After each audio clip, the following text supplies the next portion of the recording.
সংবাদ সবাইকে স্বাগত জানাচ্ছি। আমি ফিরোজ তোহা। শুরুতেই সংবাদ শিরোনাম জানিয়ে দেব এই মুহূর্তে হাতে পাওয়া সর্বশেষ গুরুত্বপূর্ণ আপডেট বাংলা সংবাদ। শুরুতেই থাকছে চাঞ্চল্যকর তথ্য। পদ্মা সেতুর প্রজেক্ট থেকে কত টাকা চুরি হয়েছে জানালেন সার্জিস।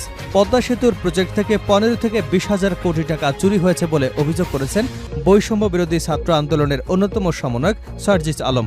বৃহস্পতিবার রাজধানীর উত্তরায় এক মত বিনিময় সভায় তিনি এ দাবি করেছেন। তিনি বলেন, মেগা চুরির প্রজেক্ট বাংলাদেশে হয়েছে, মেগা প্রকল্পের নামে মেগা চুরির বিচার বাংলাদেশে নিশ্চিত করতে হবে। তিনি আরও বলেন, ফ্যাসিস্টদের দালালরা পাল্টা আক্রমণের চেষ্টা করছে, তাদের বিরুদ্ধে সরব থাকতে হবে। আমাদের প্রত্যাশিত বাংলাদেশ পেতে হলে 24-এর স্পিরিট ধারণ করে এগিয়ে যেতে হবে।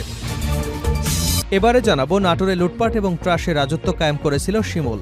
সন্ত্রাসী বাহিনী তৈরি করে বিরোধীদের দমন, দলীয় রাজনীতিতে একাধিপত্য বিস্তার, নিয়োগ এবং বদলি বাণিজ্য, স্থানীয় ব্যবসা বাণিজ্য, ঠিকাদারি কাজ নিয়ন্ত্রণের মাধ্যমে লুটপাট ও ত্রাসের রাজত্ব কায়েম করেছিল নাটোর 2 আসনের সাবেক সংসদ সদস্য শফিকুল ইসলাম শিমুল। এদিকে সাবেক রেলমন্ত্রী জিলুলকে গ্রেপ্তারে 2 লাখ টাকা পুরস্কার ঘোষণা। রাজবাড়ী 2 আসনের সাবেক সংসদ সদস্য ও সাবেক রেলমন্ত্রী জিলুল হাকিমকে গ্রেপ্তার করা হলে 2 লাখ টাকা পুরস্কার ঘোষণা করেছে ফ্রান্স প্রবাসী এক আওয়ামী লীগ নেতা। জানিয়ে দেব, দুপুরের মধ্যেই ঢাকাসহ 10 জেলায় ঝড়ের পূর্বাভাস। দেশের 10 জেলার উপর দিয়ে ঘন্টায় 45 থেকে 60 কিলোমিটার বেগে ঝড় ও বজ্রবৃষ্টি হতে পারে বলে জানিয়েছে আবহাওয়া অধিদপ্তর। শুক্রবার দুপুর 1টা পর্যন্ত দেশের অভ্যন্তরীণ নদীবন্দরগুলোর জন্য দেওয়া পূর্বাভাসে এ তথ্য জানানো হয়েছে।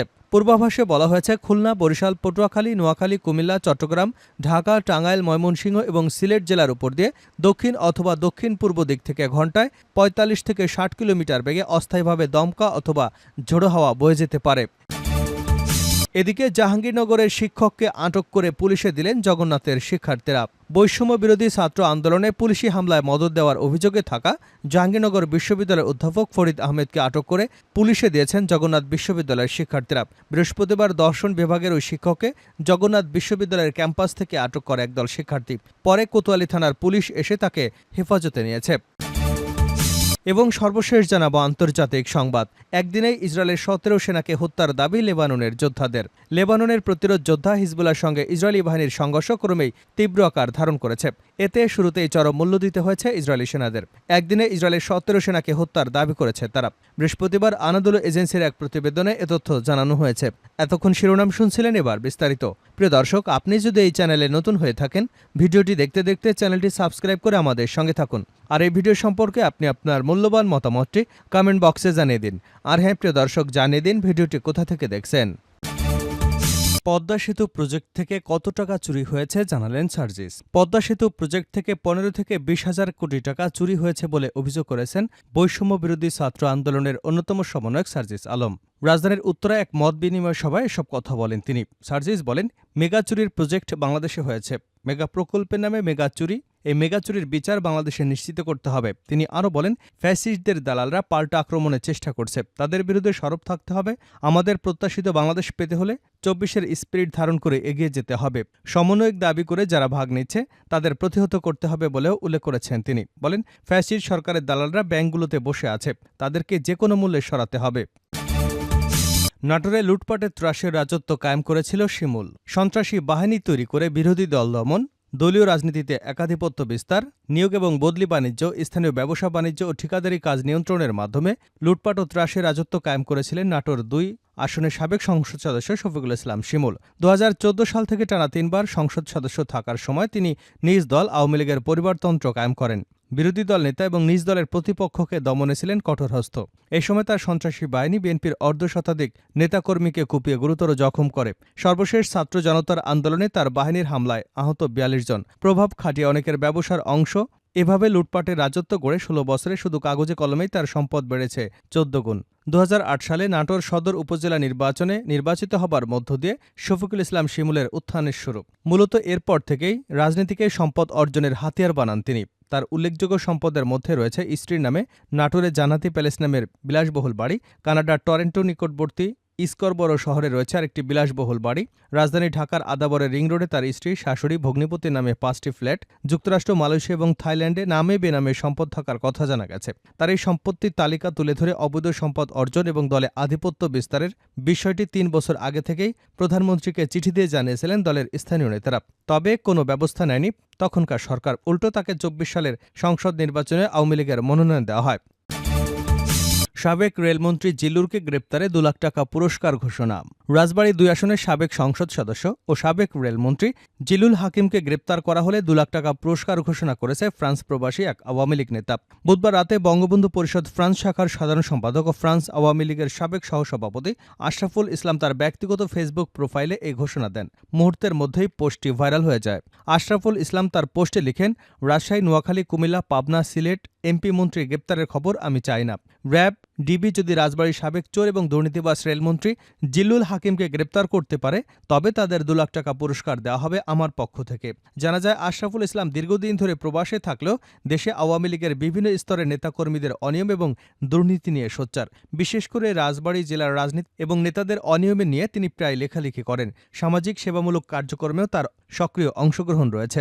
আশরাফুল ইসলাম বলেন, রাজবাড়ী 2 আসনের সাবেক এমপি জিল্লুল হাকিম একজন দুর্নীতিবাজ এবং জনগণের সম্পদ লুটপাটকারী। আইনশৃঙ্খলা বাহিনীর সদস্যদের তাকে গ্রেপ্তারে উৎসাহিত করতে আমি 2 লাখ টাকা পুরস্কার ঘোষণা দিয়েছি।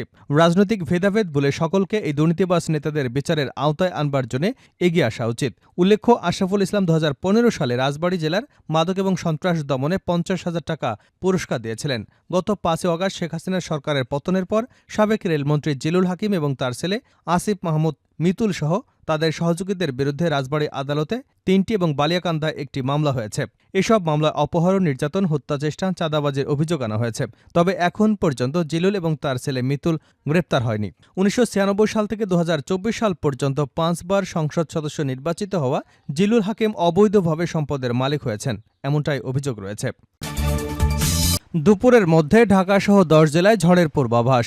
দেশের 10 জেলার উপর দিয়ে ঘন্টায় 45 থেকে 60 কিলোমিটার বেগে ঝড় অথবা বজ্রবৃষ্টি হতে পারে বলে জানিয়েছে আবহাওয়া অধিদপ্তর।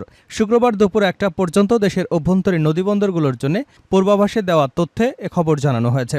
পূর্বাভাসে বলা হয়েছে, খুলনা, বরিশাল, পটুয়াখালী, নোয়াখালী, কুমিল্লা, চট্টগ্রাম, ঢাকা, টাঙ্গাইল, ময়মনসিংহ এবং সিলেট জেলার উপর দিয়ে দক্ষিণ অথবা দক্ষিণ পূর্ব দিক থেকে ঘন্টায় 45 থেকে 60 কিলোমিটার বেগে অস্থায়ীভাবে দমকা অথবা ঝোড়ো হাওয়া বয়ে যেতে পারে। সেই সঙ্গে বৃষ্টি অথবা বজ্রবৃষ্টি হতে পারে। তাই এসব এলাকার নদীবন্দরগুলোকে 1 নম্বর সতর্ক সংকেত দেখাতে বলা হয়েছে। আবহাওয়ার অপর এক বিজ্ঞপ্তিতে বলা হয়েছে, মৌসুমী বায়ুর অক্ষের বাড়তি বিহার, পশ্চিমবঙ্গ এবং বাংলাদেশের মধ্যাঞ্চল হয়ে আসাম পর্যন্ত বিস্তৃত রয়েছে। এছাড়া মৌসুমী বায়ু বাংলাদেশের উপর সক্রিয় এবং উত্তর বঙ্গোপসাগরে প্রবল অবস্থায় রয়েছে। এই পরিস্থিতিতে আবহাওয়া অফিস বলছে, দেশের সব বিভাগে অস্থায়ীভাবে দমকা হাওয়া সহ হালকা থেকে মাঝারি ধরনের বৃষ্টি অথবা বজ্রসহ বৃষ্টি হতে পারে।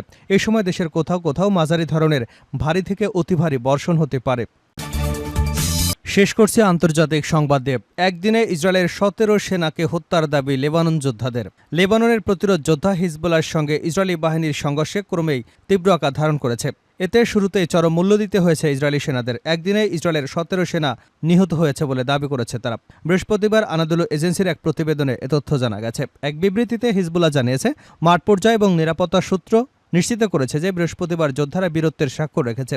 এদিন নিহত ইসরায়েলি কর্মকর্তারা নিহতের সংখ্যা 17 জনে পৌঁছেছে। হিজবুল্লাহ জানিয়েছে, ইসরায়েলের সীমান্তবর্তী এলাকায় এ সংঘর্ষ হয়েছে। এ সময় লেবাননের মারুন আল রাস গ্রামে ইসরায়েলি সেনারা প্রবেশের চেষ্টাকালে তাদের উপর বোমা হামলা করা হয়। এর আগে বুধবারের ঘটনা উল্লেখ করে আল জাজিরা জানায়, অভিযান শুরু করে প্রথম দিনেই ব্যাপক ক্ষয়ক্ষতির মুখে পড়েছে ইসরায়েলি প্রতিরক্ষা বাহিনী। লেবাননে প্রবেশ করে আবারও পিছু হটতে বাধ্য হয়েছে তারা। এছাড়া সেনা থেকে শুরু করে ট্যাঙ্কও গুড়িয়ে দিয়েছে হিজবুল্লাহ। প্রতিবেদনে বলা হয়েছে, হিজবুল্লাহর সঙ্গে ইসরায়েলি বাহিনীর প্রথম দিনেই পৃথক 3টি স্থানের সংঘর্ষ হয়েছে। এতে ইসরায়েলের ব্যাপক ক্ষয়ক্ষতি হয়েছে। প্রথম দিনের সংঘর্ষে অন্তত 8 জন ইসরায়েলি সেনা নিহত হয়েছে। এছাড়া আহত হয়েছে আরও ডজন খানেকেরও বেশি। আল জাজিরা জানিয়েছে, হিজবুল্লাহর হামলায় আহতদের বেশ কয়েকজনের অবস্থা গুরুতর। তাদের হেলিকপ্টারে করে সরিয়ে নেওয়া হয়েছে।